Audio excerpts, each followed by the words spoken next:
मेरे बाप की जागीर नहीं है जहाँ दिल किया मुंह उठाकर चले आए। बड़ा जबरदस्त गेम खेला है रिमला। फैक्ट्री अपने नाम कराने का आइडिया भी तुम्हारे आशिक का था ना। मुझे तो यकीन है कि मेरा ऑन कभी कोई गलत काम कर नहीं सकता। इस फैक्ट्री का सौदा आपकी बेटी की खुशियों पर हुआ है। आपको जरा एहसास है इस बात का कि मेरा घर खराब हो गया है? रंग में भंग डालने आया हूं।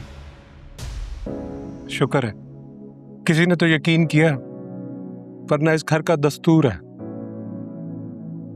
सफाई सुनने से पहले ही अगले को फांसी के फंदे तक पहुंचा दिया जाता है।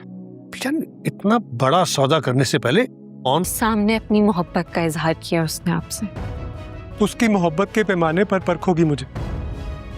मैंने किसी के किरदार पर उंगली नहीं उठाई। को कम से कम एक बार मुझसे पूछना तो चाहिए था। दी नहीं है ये फैक्ट्री, ली है मैंने उससे। तो क्या करूं? आंखों देखी हकीकत झुठला दूं?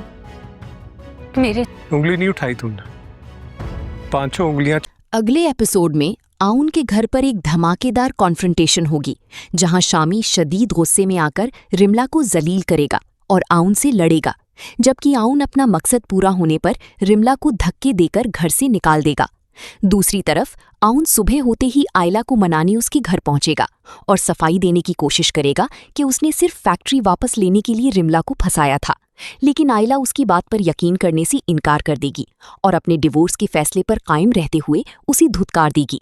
इसी दौरान रिमला के वालिद शफीक के आते ही पूरे खानदान में फैक्ट्री और रिमला की हरकतों पर हंगामा खड़ा हो जाएगा और आखिर में शामी अपनी मां को उनकी नफरत और साजिशों का जिम्मेदार ठहरा के उन्हें कभी माफ न करने की कसम खाकर हमेशा के लिए घर छोड़कर चला जाएगा, जिससे उसकी मां बिल्कुल अकेली रह जाएंगी।